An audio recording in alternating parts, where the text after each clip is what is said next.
Amada familia, nuevamente estamos reunidos. Bienvenidos a esto que es nuestra serie en el monte, nuestro estudio bíblico.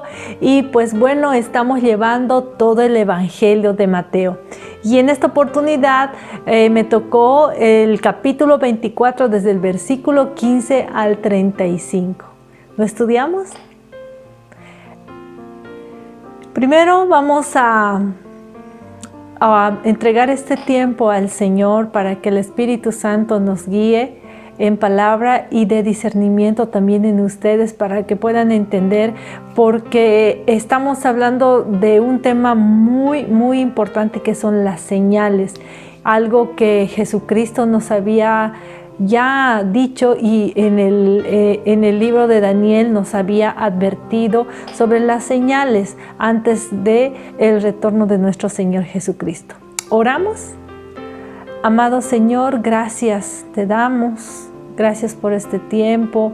Te pido, Espíritu Santo de Dios, que todo intento humano queda anulado, Señor, y que tú seas hablando a cada uno, Señor, de tus hijos, en el cual, Dios, tú te manifiestes de manera sobrenatural.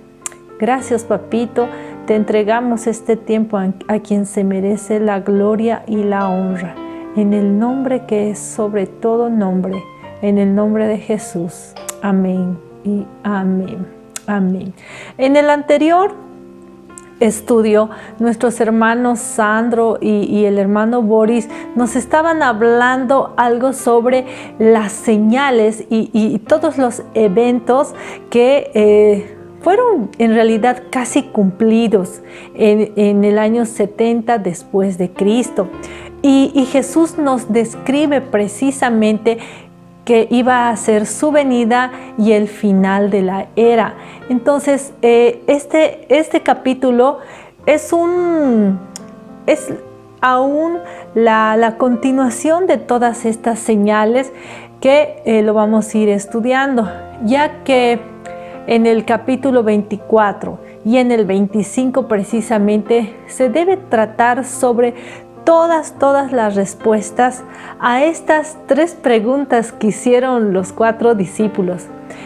Yo sé que tú también te debes hacer las mismas preguntas que estos discípulos le hicieron a nuestro Señor Jesús. Y pues bueno, y el párrafo anterior que leemos, que la respuesta de Cristo a las interrogantes anunciado de los acontecimientos más importantes, tanto en la historia del mundo y como en la historia de nuestra iglesia, de la iglesia de Jesucristo, es esa pregunta, que cuándo, cómo y qué señales era, le decían, ¿no? Maestro, ¿cuáles eran? Y yo sé, así como yo me hago esa pregunta, así como tú te debes hacer esa pregunta, y estamos a la expectativa, sobre todo en este tiempo que estamos atravesando tantas situaciones, catástrofes, enfermedades y pandemias, y hasta nos preguntamos, ¿ya está cerca Jesús? Entonces Cristo les dio en realidad no les dio una respuesta específica, pero ellos sí pedían qué señales eran. Y es que esto en los últimos tiempos será lo que se conoce la abominación desoladora, que ha sido descrita por Daniel. Lo leemos, empezamos por el primer versículo del capítulo 24, el cual dice: Por tanto, cuando veáis en el lugar santo la abominación desoladora de que habló el profeta Daniel, el que lea, entienda.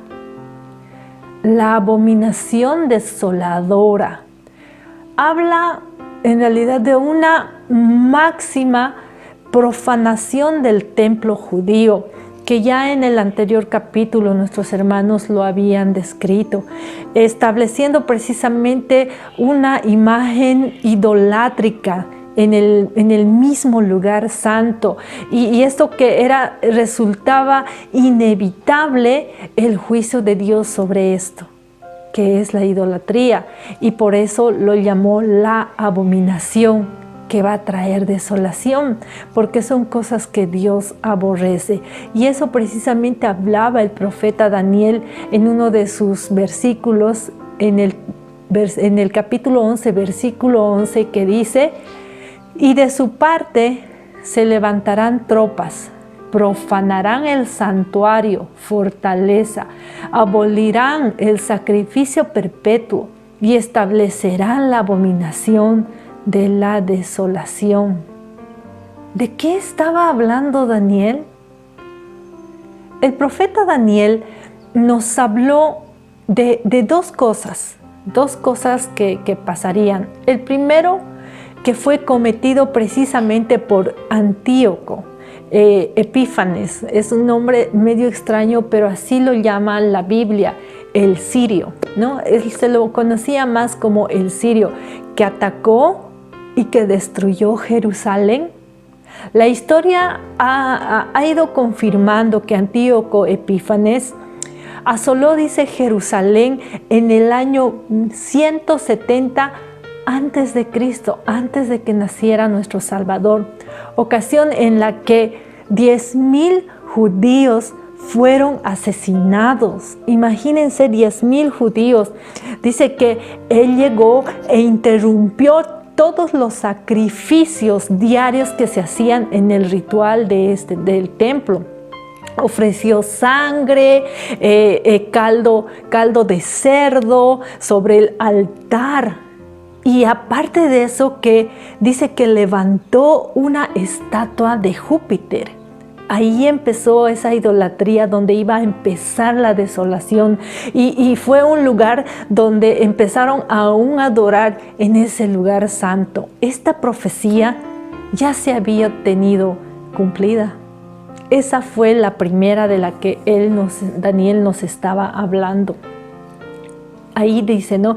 Y cuando veáis en el lugar santo la abominación desoladora, era esto precisamente que se había levantado por Antíoco, toda esta idolatría y todo lo que interrumpió los sacrificios que se hacían en el templo, especialmente en el lugar santo. Entonces estamos hablando de esa máxima profanación, diríamos, de ese lugar santo, y obviamente que al ver esto va a haber un inevitable juicio de Dios sobre ellos, llamándose esto desolación, la abominación desoladora. En el vocabulario judío, por ejemplo, en el judaísmo de aquel tiempo, esta abominación era una forma de una ofensa de idolatría en este lugar, como les estaba comentando. Pero sorpresivamente, el Señor ve algo similar que iba a ocurrir en estos últimos tiempos. Esa era la segunda parte que les iba a comentar. Era esta segunda parte que iba a pasar previo a su retorno de Jesús.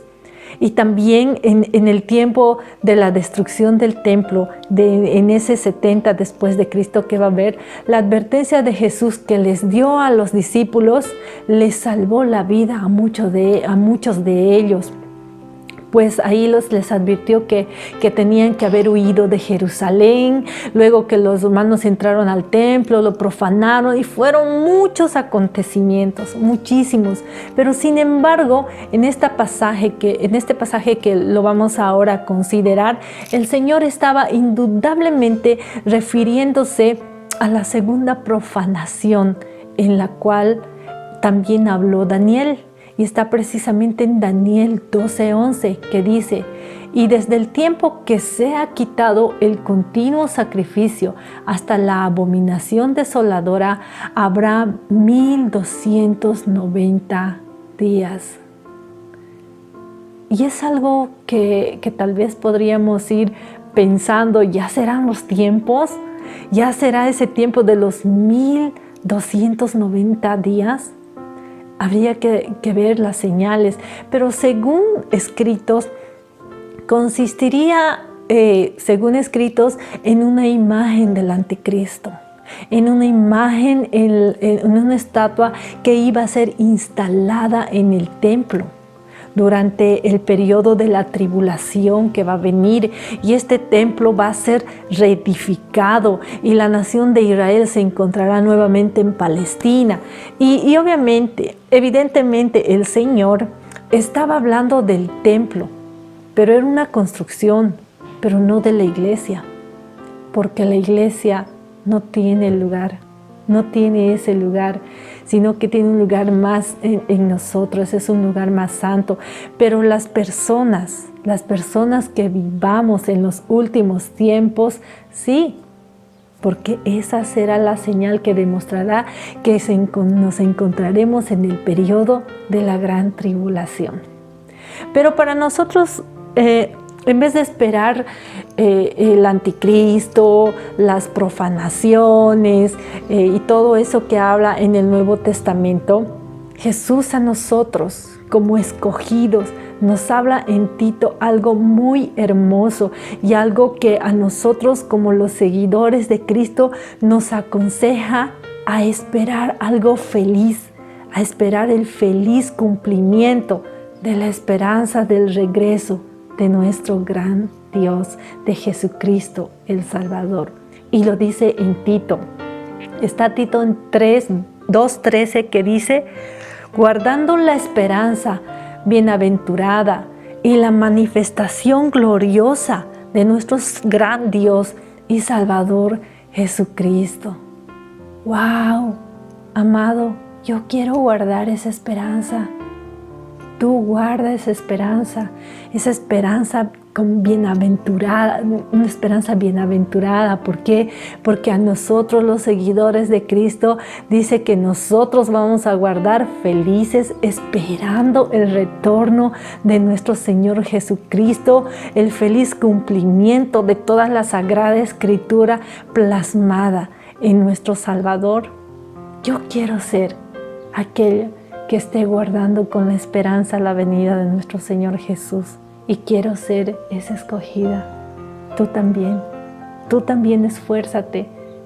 Nuestro Señor dijo: el que lea, entienda. ¡Wow! Lo que significa que la gente que viva en esta época comprenderá lo que está sucediendo, comprenderá lo que está pasando en esta época. Creo que en esta época de pandemia han sido abiertos muchos ojos, pero muchos de ellos no. Entonces estarán comprendiendo las señales que está diciendo en nuestra palabra. El que lea, entienda, nos advierte. Pero seguimos con Mateo en el versículo 16. Dice: entonces los que estén en Judea, huyan a los montes. El que esté en la azotea, no descienda para tomar algo de su casa. Versículo 18. Y el que esté en el campo, no vuelva atrás para tomar su capa. Mas ay de las que estén encinta y de las que críen en aquellos días. Orad pues, que vuestra huida no sea en invierno ni en el día de reposo.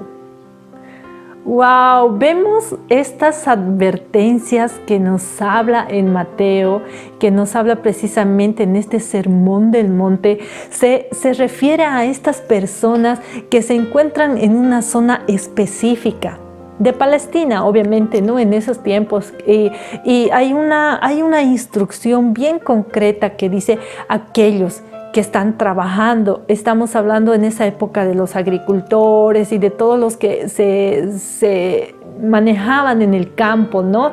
Y dice aquellos que se encuentren sembrando para que no vuelvan a recoger, o sea, no vayan, no recojan su ropa, nada, huyan. Les dice, huyan. Y cuando se enteren que se ha procedido a la profanación del templo, dice, también ve una preocupación en esta advertencia que nos hace en este versículo. Dice, aquellas mujeres que estén embarazadas, esas mujeres que están en esa época, que están criando a los más pequeñitos.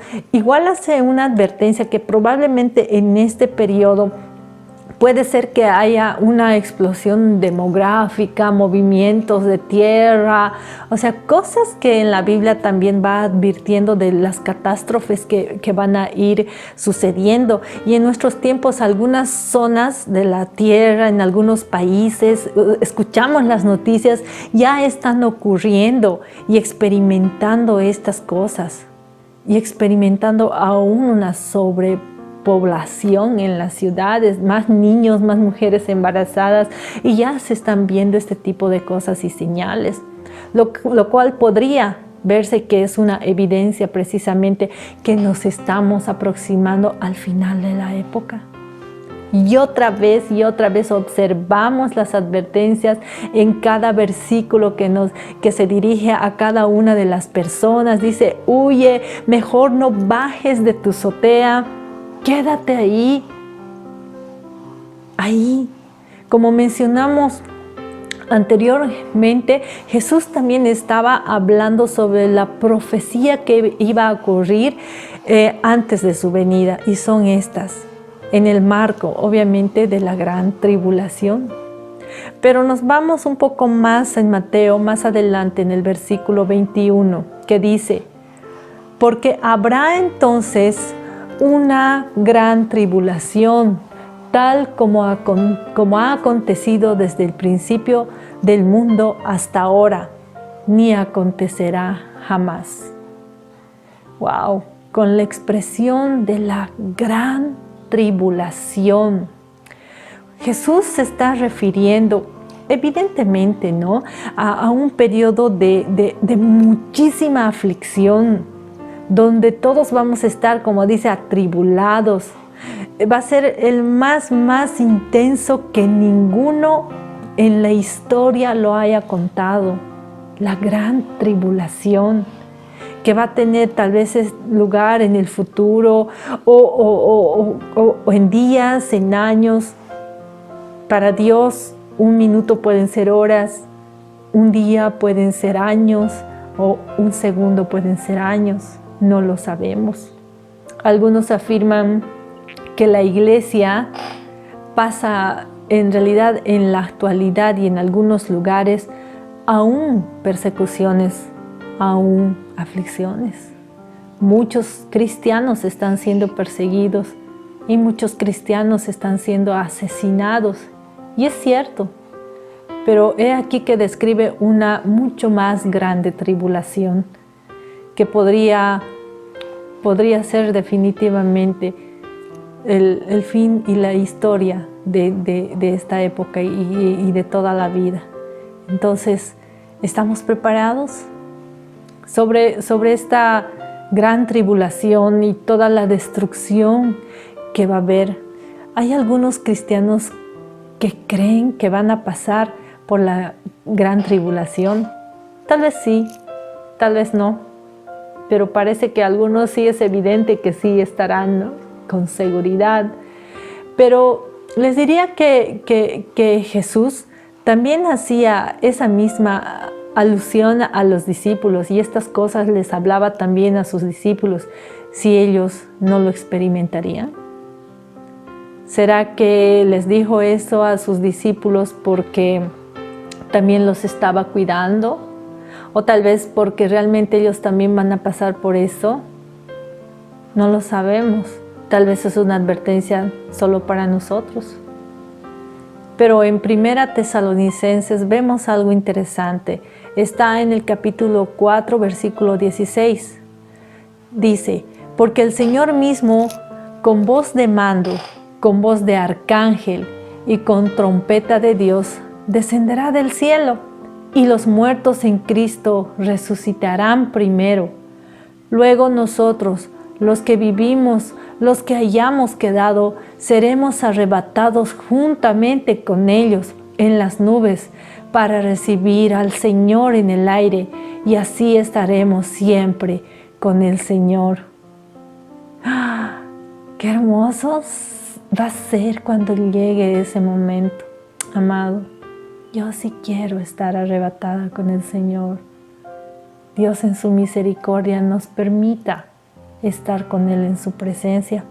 Pero sin embargo, Esta información es muy valiosa, pero para los seguidores de Cristo, para que puedan entender su plan, ese plan para el futuro. Esta información es tan valiosa que para aquellos que se convertirán en discípulos, aquellos que se van a convertir en la gran tribulación después de que la iglesia se haya ido, también podrán tener una oportunidad, también podrán tener de poder seguir a Jesús. Continuamos con el estudio en el versículo 22 y dice, y si aquellos días no fueron acortados, nadie se salvaría, pero por causa de los escogidos, aquellos días serán acortados. Al final del Nuevo Testamento, en el libro, es el último libro precisamente de Apocalipsis, leemos y vemos que la llamada gran tribulación será destruida, dice, no, la tercera parte de la población de la tierra. En unos estudios y nuestro pastor Alejandro nos habló precisamente de todo esto que iba a pasar y era increíble en la imaginación que nosotros tenemos de nuestro globo terráqueo. Dice que la tercera parte de la población de la tierra será destruida. En otro pasaje referido a esta misma época, también se menciona que será destruida otra cuarta parte, lo cual nos indica el carácter único de este periodo, que va a ser una gran tribulación. Ahí habla precisamente de los caballos que vendrán, el rojo que es la guerra, el caballo negro precisamente que es el hambre, luego va a venir el caballo amarillo que es la muerte, y así sucesivamente. Muchas cosas que describen en Apocalipsis todo lo que va a pasar. Algunos estudios de la Biblia consideraron que este pasaje contenía un relato, creo que exageradísimo, de todos los acontecimientos que iba a pasar. Pero la Biblia no exagera. La Biblia habla la verdad. La Biblia nos trae arrepentimiento. La Biblia nos trae advertencias. Es por eso que hay muchos que empiezan a considerar que va a haber otro tipo de cosas, y siempre salen argumentos, personas que van a hablar otro tipo de cosas y que hablan de que va a haber una proliferación de un armamento nuclear en el mundo, que va a venir a traer poder destructivo, ¿no? Que va a ser otro tipo de cosas y ustedes saben la ciencia, ¿no? En contra de la palabra. Tratando de ver y mostrar científicamente que es por otra situación por la que se va a destruir el mundo, cuando no han tomado en cuenta que en Apocalipsis viene toda esa advertencia de la gran tribulación y toda la destrucción que va a ir viendo.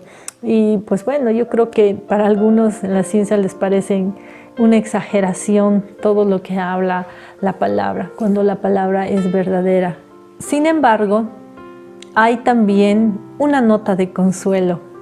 Dios es así, trae advertencias, trae consuelo, ya que dicen al final, si ustedes leen, que por causa de los redimidos, por causa de los que van a ser salvados, el periodo de aflicción se va a reducir. Gracias tenemos que dar a Dios, porque en su misericordia, aún al final de los tiempos, va a venir un periodo donde va a reducir nuestra aflicción, y hay que darle la gloria a Dios porque aún nos da oportunidades y aún el Señor está con ese amor infinito. Amén. Y seguimos en Mateo estudiando. Dice el 23, entonces, si alguno os dijere, mirad, aquí está el Cristo, o mirad, allí está, no lo creáis. 24, porque se levantarán falsos cristos y falsos profetas, y harán grandes señales y prodigios, de tal manera que engañarán, si fuere posible, aún a los escogidos. 25. Ya os lo he dicho antes. ¿No estamos pasando en este tiempo esas advertencias? ¿No estamos viendo falsos profetas, falsos maestros, falsos mesías? Como hemos visto hasta el momento, Jesús no ha respondido específicamente a los discípulos qué fecha iba a ser la destrucción, qué fecha iba a ser cuando toda la humanidad desaparezca. Más bien, Él habló de las señales, Él habló cuáles iban a ser las señales de su venida. Y a continuación también va describiendo cómo iba a ser también su venida. En estas señales habla precisamente de que aún que van a venir profetas falsos, mesías falsos, aún los cristianos van a creer en esas cosas. ¿No lo estamos pasando? ¿No será que estamos entrando, como dicen muchos, ¿no?, los primeros dolores de parto? ¿No será que estamos viviendo ya las señales de advertencia que Jesús nos ha ido dando? En algunos casos, milagros igual están siendo experimentados, aún muchas cosas están pasando, pero cosas que no vienen de Cristo, cosas que aún mirando, milagros que no vienen de Jesús, la gente cae en eso, creyendo. No nos damos cuenta que tal vez pueden ser cosas que vienen del mismísimo anticristo, del mismísimo falso profeta. Hay de todo y la Biblia nos advierte. En la Biblia está hablando precisamente de dos elegidos, diríamos así, tanto digamos de Israel y los de la iglesia. Y obviamente tenemos que utilizar mucho el sentido común para determinar en cuál grupo estamos, a quién había estado hablando nuestro Señor Jesucristo, a qué grupo se estaba refiriendo. Y evidentemente de Israel, por lo tanto, a ese pueblo pertenecen las personas escogidas. Hay que ver en qué grupo estamos, a los que no están siguiendo lo que realmente Jesús dice, escuchando a los falsos profetas, o estamos escuchando a las verdades de Cristo. ¿En qué grupo estamos? Sigamos leyendo el versículo 26 de Mateo. Dice: así que si os dijeren, mirad, está en el desierto, no salgáis, o mirad, está en los aposentos, no lo creáis. 27. Porque como el relámpago que sale del oriente y se muestra hasta el occidente, así será también la venida del Hijo. Cuando Jesucristo venga otra vez, ya no habrá nuevamente un Juan el Bautista que esté anunciando la venida de Jesucristo como lo habíamos leído anteriormente. No lo habrá en estos tiempos, sino que cuando Él regrese a la tierra, obviamente para establecer su reino, su llegada será más pública, tan evidente como un relámpago, dice, ¿no? Acabamos de leer, su venida va a ser como un relámpago, que cuando está viniendo una lluvia fuerte, de repente viene el relámpago y así viene la lluvia fuertísima. De la misma manera será la venida de nuestro Señor Jesucristo. No necesitará ninguna presentación, no va a necesitar ni siquiera, nos daremos cuenta de su aparición, porque será tan repentino que para eso nosotros tenemos que estar ya preparados por estas señales, por estas advertencias, porque ya no habrá un Juan el Bautista que esté anunciando la llegada del Mesías, ya no lo habrá. Estemos con los oídos apercibidos para su llegada.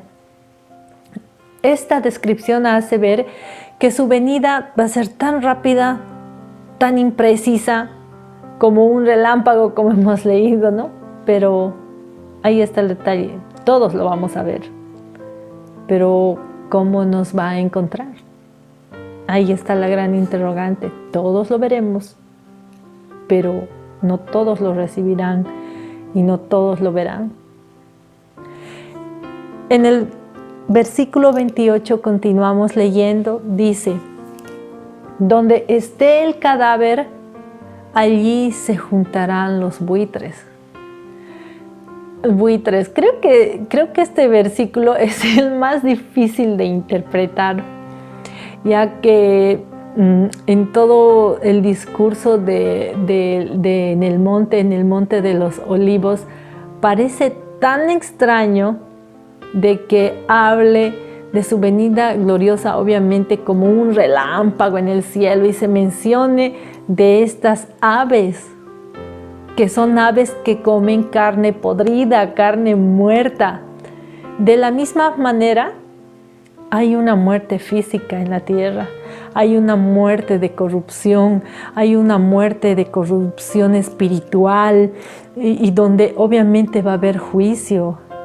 Y en esta frase se refiere precisamente a eso, que también van a haber muertos en el espíritu, donde van a oler así como esa carne, como ese cadáver, pero donde van a estar los buitres comiendo todo eso y se van a juntar, y ese es el juicio final para ese tipo de cadáver, para ese tipo.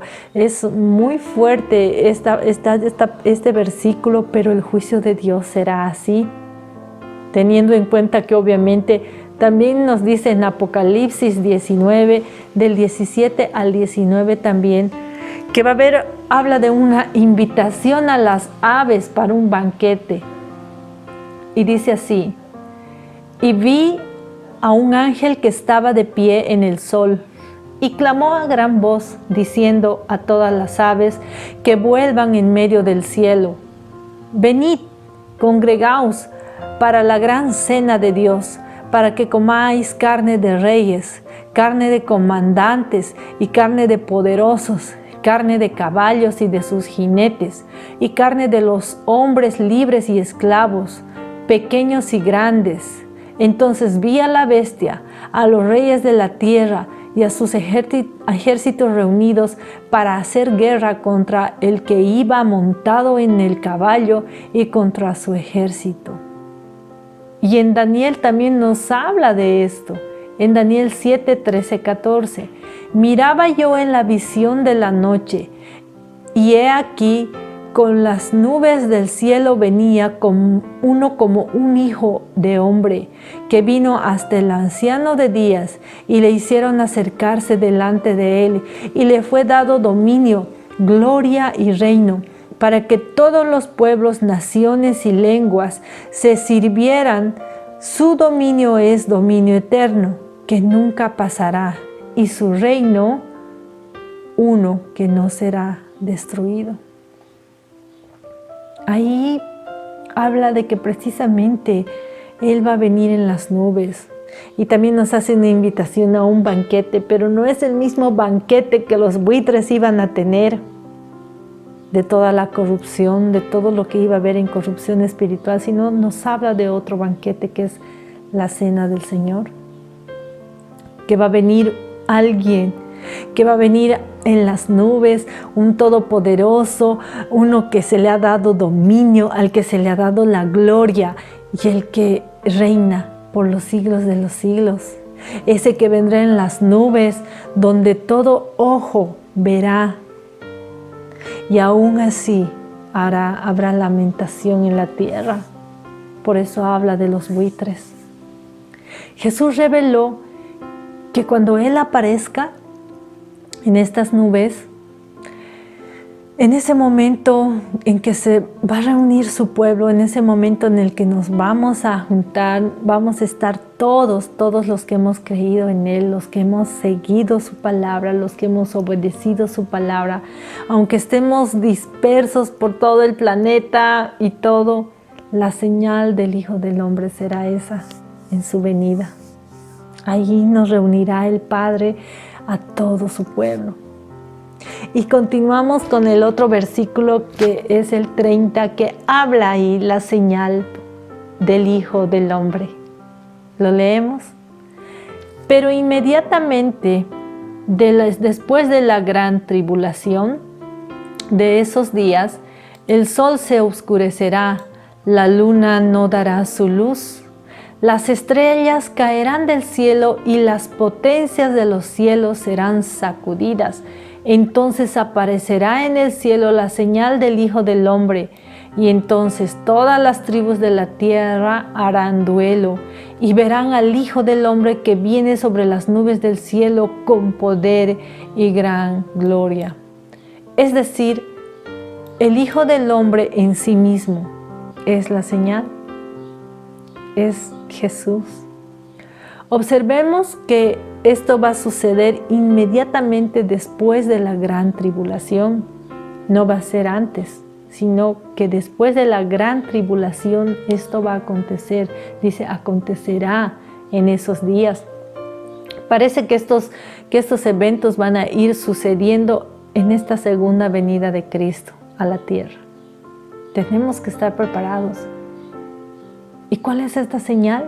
Y nuevamente ahí habla de unos datos bíblicos que creo que todos actualmente dicen, no, sí, la luna roja está apareciendo y que el sol, el eclipse total de sol, no, y acontecimientos que ahora estamos viviendo obviamente en estos tiempos dan mucho que hablar, dan mucho para especular. Pero Jesús nos estaba advirtiendo de que la señal es la venida de Jesús, del Hijo, de ese Mesías, en su segunda venida. Y que va a haber una manifestación gloriosa de la presencia de Dios realmente, que en otro tiempo también se había vivido. ¿Se acuerdan cuando Israel habla del Shekinah? Que era igual una gloriosa manifestación de la presencia de Dios. Y obviamente que esta manifestación se manifestó sobre el tabernáculo, sobre esa tienda, ¿no es cierto?, que alberga el santuario del tabernáculo de los israelitas en el desierto. Es ahí donde se ha manifestado la gloriosa presencia de Dios, el Shekinah, la gloria de Dios. Pero también la gloria de Dios abandonó esta nación. Abandonó, les quitó de todos los privilegios que ellos tenían y obviamente recordemos que en Juan habla de eso, ¿no? Dice, vimos su gloria, porque en algunas ocasiones esta gloria lo contemplaron ellos. Y yo creo que en este tiempo esa gloriosa presencia nosotros también lo vamos a contemplar. Sin embargo, en esta segunda venida, personalmente creo que será toda la gloria, toda su presencia en esplendor. Será tan visible. Me encantaría poder estar aún en vida para poder presenciarlo. Y obviamente Él nos va a levantar nuevamente de entre los muertos. Pero la verdad no sé cómo será. Pero solo sé que va a ser algo glorioso, de poder ver su deidad, de poder ver sobre la tierra que el Señor venga y se aparezca. Y esta va a ser la señal que aquí se describe como la señal del Hijo del Hombre, que aparecerá sobre la tierra. Y las palabras que le siguen describen al Señor descendiendo a la tierra, pero tan lleno de poder, tan lleno de su gloria. Ese será su regreso al mundo, pero para establecer su reino. Y eso lo dice en Daniel, también el profeta Daniel lo hablaba. En Daniel 7, versículo 13. Miraba yo en la visión de la noche, y he aquí, con las nubes del cielo venía uno como un hijo de hombre, que vino hasta el anciano de días y le hicieron acercarse delante de él. También lo habla, pero también habla de que lamentarán todas las tribus de la tierra, es decir, su propia rebelión. Israel en particular se lamentará porque muchas veces también han rechazado al Mesías. muchas veces en esas épocas lo rechazaban y ellos también lo lamentarán. Y eso nos habla en Apocalipsis 1:7. He aquí que viene con las nubes y todo ojo lo verá, y los que le traspasaron y todos los linajes de la tierra harán lamentación por él. Sí, amén. Entonces también va a haber a los que lamentarán, a los que rechazaron a Jesús. Pero continuamos leyendo en el versículo 31 de Mateo. Dice, y él enviará a sus ángeles con una gran trompeta y reunirá a sus escogidos de los 4 puntos cardinales, desde el extremo de los cielos hasta el otro. ¡Wow! Será un acontecimiento tan fantástico que dice que los escogidos que está citando en este versículo son aún, dice, ¿no?, de la nación de Israel, del Antiguo Testamento y todo, y aún nosotros en este presente. Y ahí es donde se va a ver ese milagro, se va a ver todo lo que acontecerá. Dice que todos los escogidos de los 4 puntos cardinales de la tierra, todos, de extremo a extremo. Y si ustedes observan, hace un paréntesis muy interesante que dice los escogidos. Somos escogidos. Tú eres, o tú, amado, eres una escogida.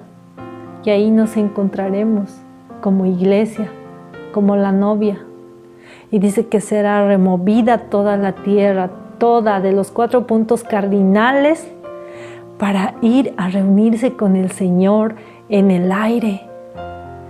Y los ángeles no están relacionados con esta reunión. Somos los escogidos. ¡Wow! Dios nos está poniendo en un nivel tan hermoso, tan privilegiado, que dice que el Señor en persona vendrá a recibir a su iglesia con ese sonido de trompeta, y su voz sonará como la de un arcángel. Yo solo quiero imaginarme cómo va a ser esa venida. Cuando hemos leído en este versículo que habla de los ángeles que reunirán los ángeles a sus escogidos en los 4 puntos cardinales, podemos estar seguros de que el Señor está hablando de nosotros. Podemos estar seguros, si tú lo estás buscando, si tú estás esperando con ansias la segunda venida de nuestro Señor Jesucristo. Es interesante cómo en la Biblia habla de los ángeles que aún van a actuar como servidores. Han estado siempre asociados a esto. Esa es la culminación de la historia del mundo, introduciendo en realidad el reino milenario de Cristo.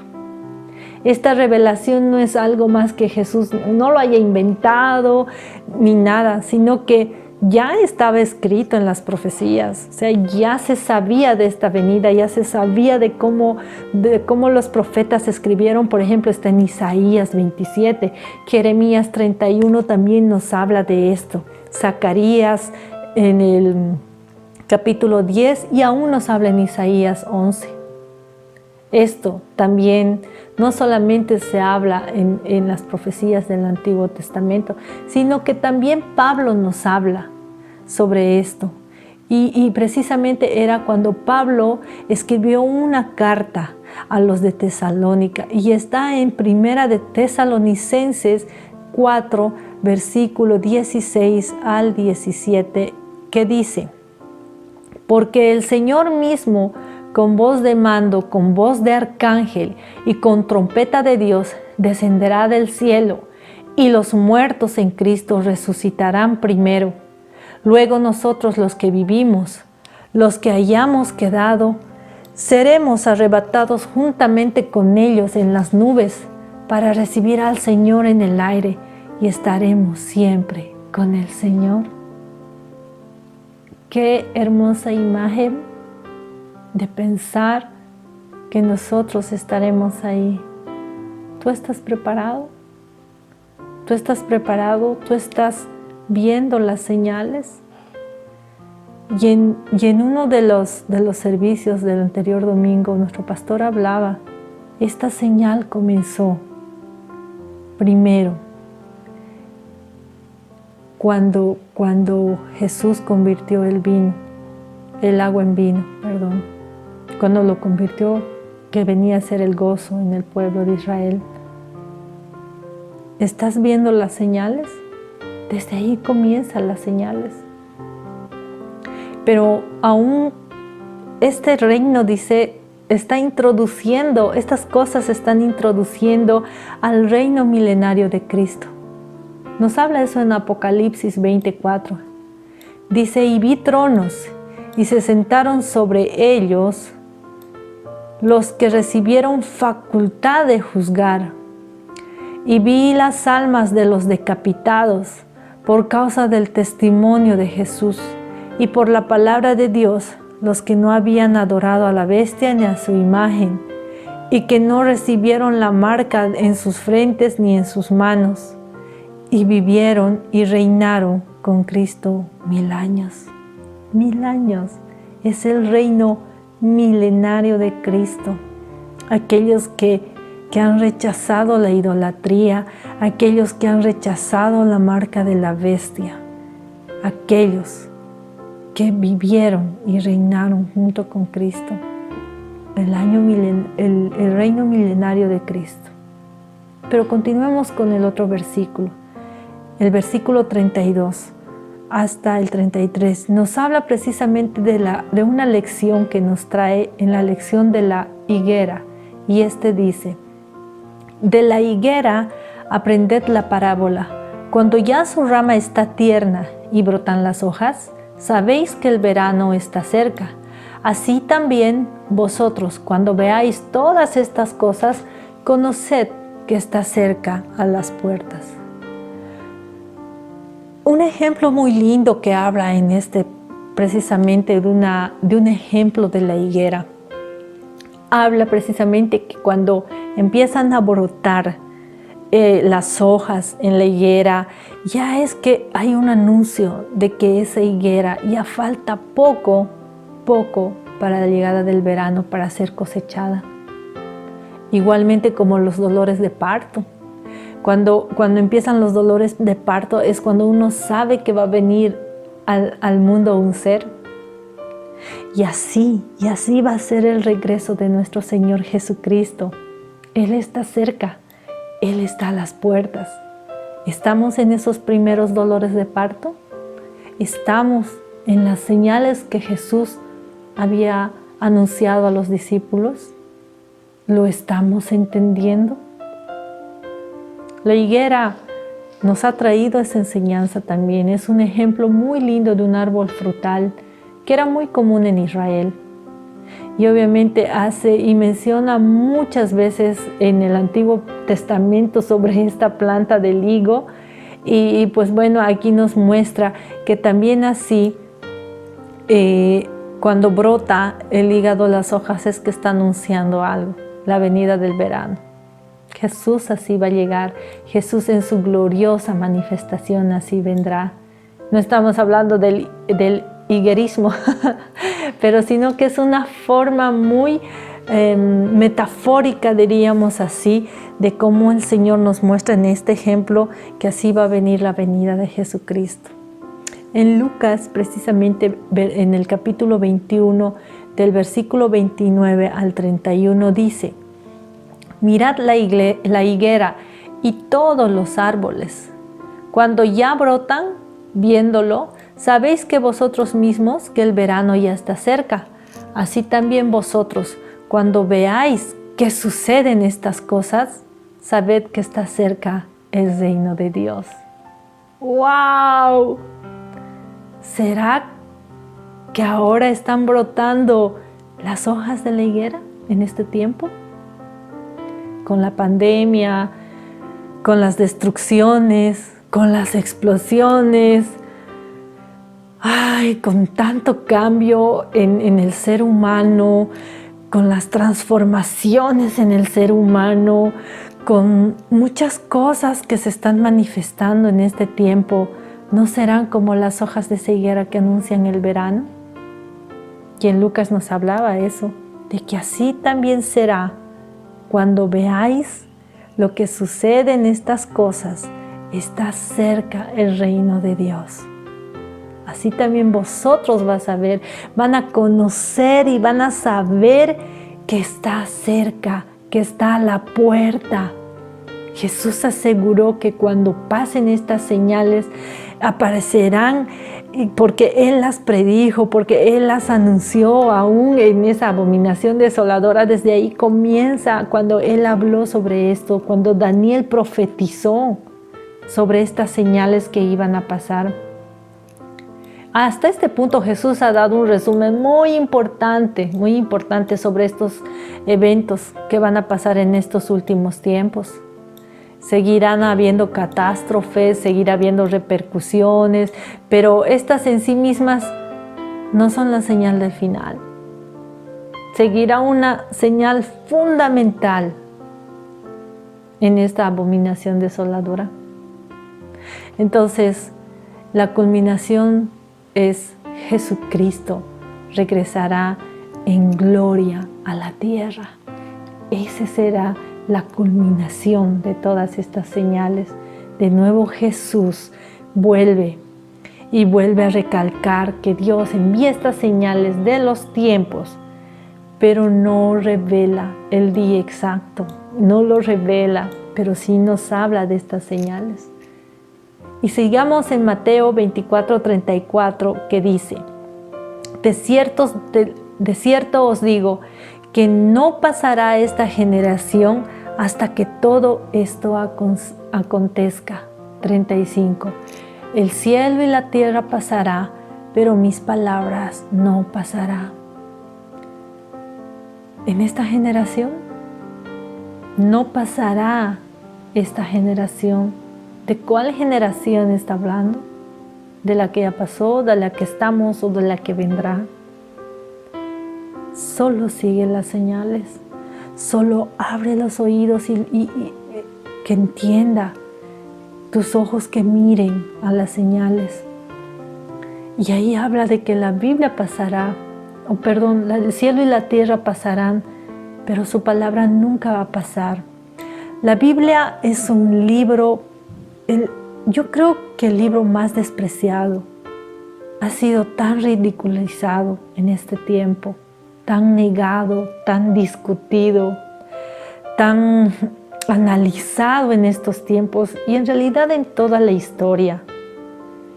Pero algo que la Biblia ha sido atacada durante tantos siglos, no sabes cuánto, te imaginas cuánto es siendo atacado, pero aún así en ese ataque, la Biblia sigue siendo el libro más leído, sigue siendo el libro más publicado, el libro más traducido en todo el mundo. Y lo más importante, es el libro que sigue cambiando vidas, pero las vidas de quien quiere aplicarlas. Es el libro más rechazado, pero ¿cómo rechazar algo que pueda cambiar tu vida? El libro que pueda cambiar tu matrimonio, el libro que pueda cambiar la relación con tu padre, la relación con tu padre, amado, amada. No lo rechaces. Todo esto va a pasar. La tierra va a pasar. Todas las cosas que tenemos pasarán, pero sus palabras perdurarán, se quedarán. ¿Por qué? Porque si tú vas cumpliendo cada una de sus escrituras, vas siendo transformado en su palabra, vas aplicando sus enseñanzas, eso quedará. Y eso quedará. Y eso es una de las más grandes razones por las que yo creo en la Biblia, que es la palabra de Dios, que han venido tantos ataques a través de toda la historia, pero es el que ha sobrevivido también durante toda la historia. Voltaire decía, este filósofo, era el filósofo más famoso, que fue un ateo muy brillante. Y él escribió un sinnúmero de segmentos, muchas cosas para ridiculizar la Biblia. Y una vez hizo una declaración muy controversial que decía: 100 años a partir de hoy, la Biblia será un libro olvidado. Hoy en día, todo el mundo ha olvidado esa cita que dijo Voltaire, pero no la Biblia. Después de la muerte de este filósofo de Voltaire, cerca de más o menos 100 años, su granja fue usada precisamente como un depósito de la Sociedad Francesa de la Biblia. Ellos vendían Biblias en su granja. Y ahora es un museo. Su casa es un museo donde la gente ha olvidado a Voltaire, pero nadie ha olvidado la Biblia. Tierra y cielo pasarán, pero sus palabras no pasarán. No importa los ataques de la Biblia, no importa todo lo que puedan decir, pero eso nunca va a pasar.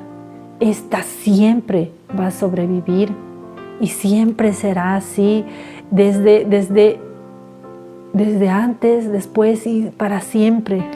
De eso tú puedes estar seguro. Amado,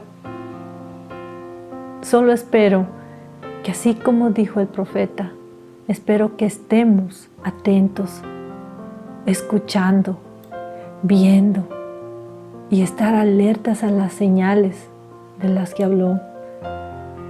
El que lee, entienda. El que mire las señales y el que entienda las señales, que esté seguro de que estará en la segunda venida de Cristo, al lado de nuestro amado Señor, en el aire, para estar nuevamente con Él. Amén. Espero que esta palabra les haya llegado en estos tiempos en los que muchos están siendo transformados.